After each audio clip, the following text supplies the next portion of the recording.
नमस्कार बच्चों, आपको मैंने पुनः अभ्यास करवाया है समास का और दोबारा फिर देख लीजिए, थोड़ा और अभ्यास करवा देती हूँ। ठीक है, देखिए जैसे मैंने आपको बताया था कर्मधारय समास, तो कर्मधारय समास आपको समझ में आ गया होगा। कर्मधारय ऐसे लिखते हैं, कर्मधारय समास। इसमें मैंने बताया था कि विशेषण विशेष आएगा और या तो उपमेय उपमान आए, या तो किसी की विशेषता बताई जाएगी या तो उसकी किसी से उपमा दी जाएगी। जैसे मैंने एक तो बता दिया था, दूसरा बता रही हूँ। जैसे देहलता जैसे है, चलिए दूसरा देखती हूँ क्या है। कृष्ण सर्प है ना, तो क्या है कृष्ण। कृष्ण माने होता है काला, कृष्ण कहे या काला। ठीक है, कृष्ण सर्प कैसा है, सर्प काला है, तो कृष्ण सर्प। कृष्ण है जो सर्प, हम याद रखिए, है जो सर्प। ये इसकी क्या है विशेषता, सर्प की क्या विशेषता है, सर्प काला है, तो ये विशेषण है और ये विशेष्य है। समझ में आया। कर्मधारय में विशेषता बताई जाती है, इस चीज का ध्यान रखिए। अब एक और देख लीजिए, जैसे है घनश्याम। घनश्याम क्या बन जाएगा, घन के समान श्याम।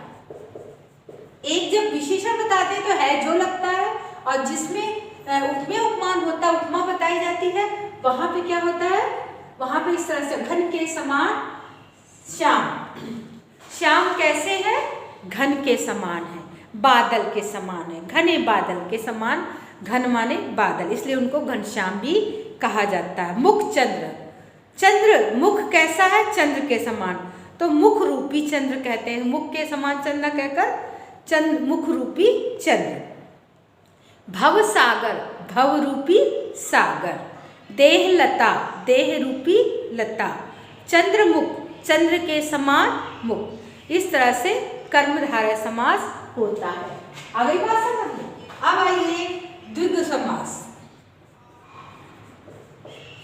कौन सा समास, द्विगु समास।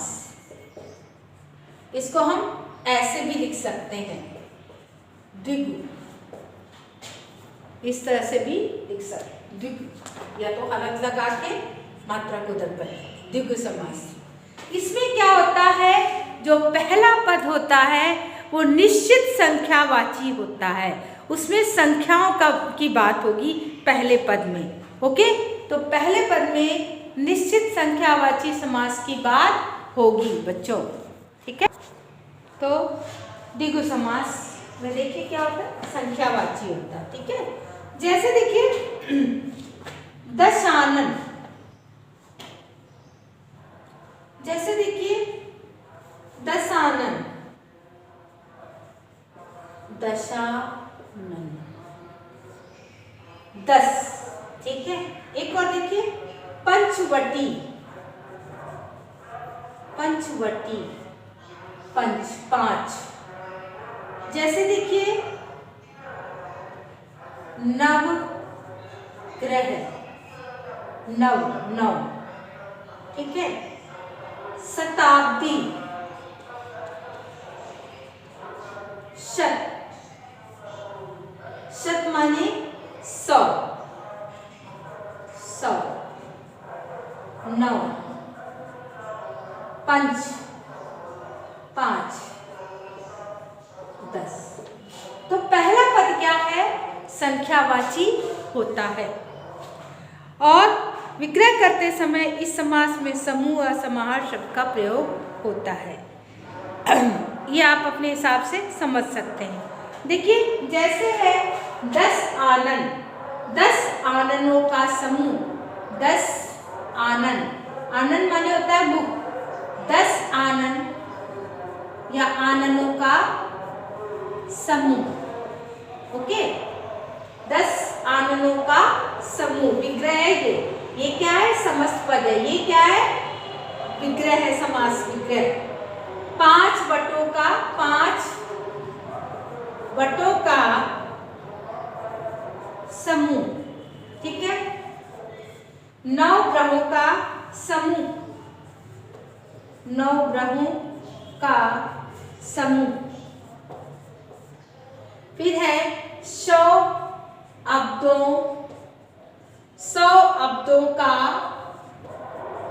समूह, ठीक है। इस तरह से सतसई 700 दोहों का समाहार। त्रिवेणी 3 वेणियों का समूह। 2 पहरों का समूह। अष्टाध्यायी 8 अध्यायों का समाहार। मेरी समझ से आपको द्विगु समास समझ में आ गया होगा। द्विगु समास, ओके। ये है कर्मधारय समास। तत्पुरुष समास मैंने समझा दिया था, जिसमें कर्म कारक का है ना, की, को, के, कै, इन विभक्तियों का लोप हो जाता है जब समास समस्त पद बनाते हैं। तो उसमें तत्पुरुष, अपादान तत्पुरुष, तत्पुरुष, कर्म तत्पुरुष, ये सब आता है। अब इसमें आपका ये आएगा। अब आगे देखते हैं, समास आपको पढ़ाती हूँ मैं, द्वंद्व समास। ये लिखी रहूंगी तो दिखेगा नहीं, चलिए इसको थोड़ी देर लिखा रहने देते हैं। अब मैं बताती हूँ आपको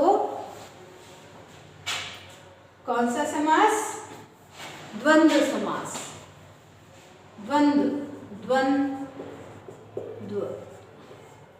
हलन, सॉरी ये हलन जब भी लगा ऐसे लगा, ठीक है। द्वंद्व और चलो फिर से लिख देते हैं साफ, द्व, ठीक है, द्वंद्व। अब द्वंद्व समास में क्या होता है? द्वंद्व समास में दोनों पद प्रधान होते हैं। दोनों पद प्रधान होते हैं किसमें? द्वंद्व समास में। विग्रह करते समय दोनों पद के बीच में और तथा या आदि शब्दों का प्रयोग होता है।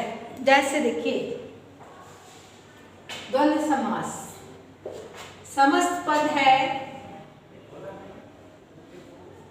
भाई बहन, तो दोनों पद प्रधान है, भाई भी और बहन भी। और विग्रह करेंगे तो क्या हो जाएगा? भाई और बहन, ठीक है। इस तरह से देखिए, धनी मानी, ये इस तरह का योजक चिन्ह आता है, थोड़ा इसकी निशानी अक्सर। तो धनी मानी तो क्या आ जाएगा? धनी तथा मानी। और भी आता है, तथा भी आता है, या भी आता है, ठीक है।